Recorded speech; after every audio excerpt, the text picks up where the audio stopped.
जय हिंद, वंदे मातरम, भारत माता की जय। राष्ट्रवाद की बात प्रहार के साथ आप सभी का हार्दिक स्वागत। दोस्तों, कांवड़ यात्रा को लेकर जो तूफान मचा हुआ है, ये आखिर किसी की धार्मिक आस्था के साथ एक खिलवाड़ आखिर कब तक होगा।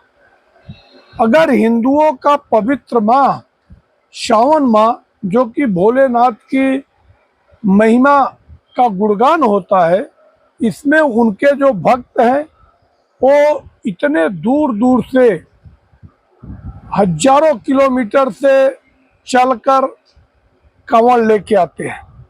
अब ये सोचने का विषय है, अगर कोई 1000 किलोमीटर से चल के अपना कांवड़ लेके आ रहा है तो उसके कांवड़ को अपवित्र करने वाले के साथ क्या बर्ताव करना चाहिए।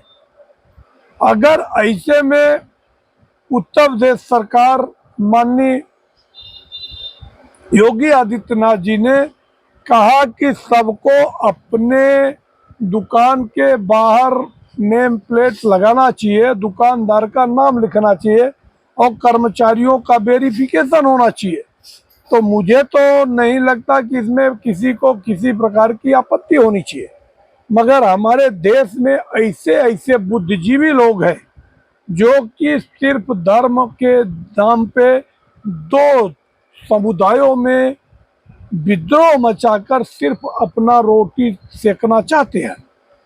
अब ऐसे हुआ, अब जो कि दिल्ली में हुआ कि जो कांवड़ रूट बनी थी, उस रूट पे पूरे पत्थर के मतलब कांच के टुकड़े फेंके गए और एक दिन प्रशासन ने उसको साफ सफाई कराया तो दूसरे दिन फिर उस पर कांच के टुकड़े फेंके गए। आखिर एक क्यों? एक तरफ तो देश में नारा लगता है कि गंगा जमुनी तहजीब, हिंदू मुस्लिम भाई भाई है, और दूसरी तरफ ये बेमनस्यता क्यों? और ये कौन ऐसे व्यक्ति हैं जो कि ये दो समुदायों में ऐसा विभेद डालकर फूट डालो राज करो ऐसी भावना में काम करते हैं। अब ये कार्रवाई होनी चाहिए। मैं तो कहता हूं कि जो व्यक्ति ऐसे कर्मों में लिप्त मिलता है उसको सामने सामने इनकाउंटर कर देना चाहिए। अगर दो जातियों के जो मजहब है उनके किसी भी आस्था में किसी प्रकार का खलल डालने वाला कोई भी व्यक्ति हो, XYZ, चाहे हिंदू हो, चाहे मुसलमान हो, चाहे सिख हो, चाहे ईसाई हो, चाहे पादरी हो, कोई भी हो, चाहे बौद्ध हो, चाहे पारसी हो, सबके लिए देश में एक ही कानून, उनको तुरंत फांसी की सजा हो या तो मौके पे उनका इनकाउंटर हो। उनको अपना बेगुनाही साबित करने का किसी प्रकार का मौका नहीं देना चाहिए। और मैं योगी आदित्यनाथ जी के इस फैसले का हृदय से स्वागत करता हूं कि उन्होंने जो किया वो ऐतिहासिक किया कि अगर जिसको अपना धंधा चलाना है तो सही सही अपना नाम लिखे, भले जिसको जमेगा वो आएगा, जिसकी आस्था होगी आएगा, जिसको प्याज कांदा लहसुन मीट मांस, जिसको पेशाब भी पीना है वो आके पिएगा, हम करें उसमें कोई जबरदस्ती नहीं है। मगर हमारे देश में ऐसे ऐसे दल है, सियासी दल, जो कहते हैं, अब समाजवादी पार्टी के सांसद राजीव जी क्या कहते हैं कि ये जो कांवड़ लेके जाते हैं ये अनपढ़ जाहिल होते हैं, ये कभी इंजीनियर डॉक्टर बनना नहीं चाहते। अगर कांवड़ ले जाने वाला व्यक्ति वो कभी इंजीनियर डॉक्टर नहीं बनेगा। मैं एक नहीं अनेकों ऐसे मेरे पास सबूत है, प्रूफ है कि जो धार्मिक मान्यताओं में भरोसा रखते हैं, कांवड़ भी लेके गए, आज वो बड़े बड़े वैधानिक पदों पे बैठे हुए। और देश में ये जो कुचक्र रचा जा रहा है इस पे तत्काल रोक लगनी चाहिए और जो स्वतः संज्ञान लेना चाहिए सुप्रीम कोर्ट को मगर अपने देश के बिके हुए तंत्र में ऐसे कोर्ट से क्या उम्मीद करे। वो कहे मैं भी नॉन वेज होटल में जाके खाता था। तो ऐसे लोगों से क्या उम्मीद करेंगे। और कैसे कैसे लोग आज बैठे हुए हैं संवैधानिक पदों पे। ये कहीं न कहीं देश का दुर्भाग्य है कि अगर मजहब के नाम पे दो देश का बंटवारा हुआ तो जो पाकिस्तान जिसको जाना था वो गए नहीं, वो यहीं रह गए।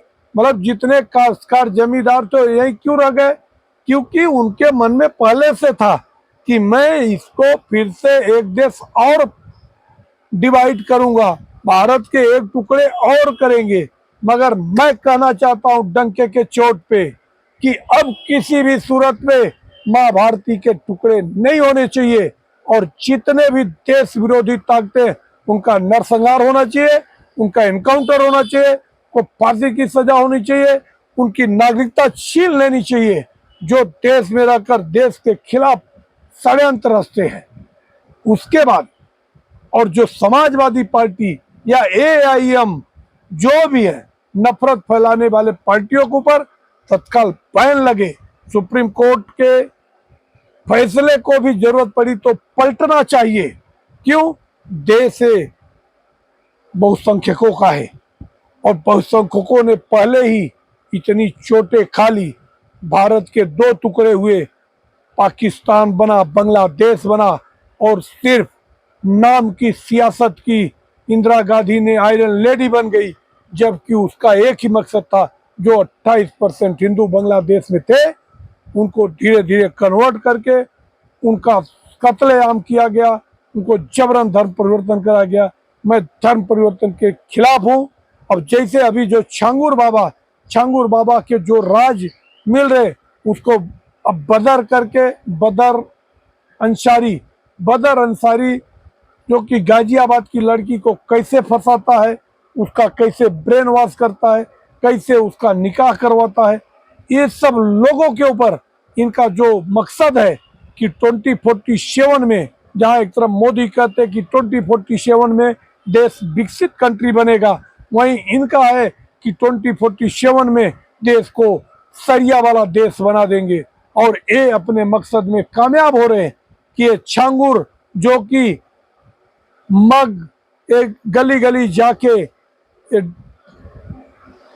पत्थर बेचता था, नगों की पत्थर बेचता था, मगर अचानक 500 करोड़ उसके अकाउंट में कैसे आ जाते हैं, देश की एजेंसियों का कैसे फेल्योर है। मैं कहता हूं कि उसकी पूरी तफ्तीश करने के बाद उसका एनकाउंटर करना चाहिए और उसके साथ जितने लोगों के तार जुड़े हैं सारे लोगों की संपत्ति कुर्क करनी चाहिए, इनकी नागरिकता छीननी चाहिए, इनके खानदान की नागरिकता छीननी चाहिए, इनके रिश्तेदारों की नागरिकता छीननी चाहिए, जितने लोगों तक इनके लिंक जाते उनकी नागरिकता छीननी चाहिए। इनको वोटिंग राइट बिल्कुल नहीं देना चाहिए, इनको जेल के सलाखों में डालना चाहिए या उठा के इनका इनकाउंटर कर देना चाहिए।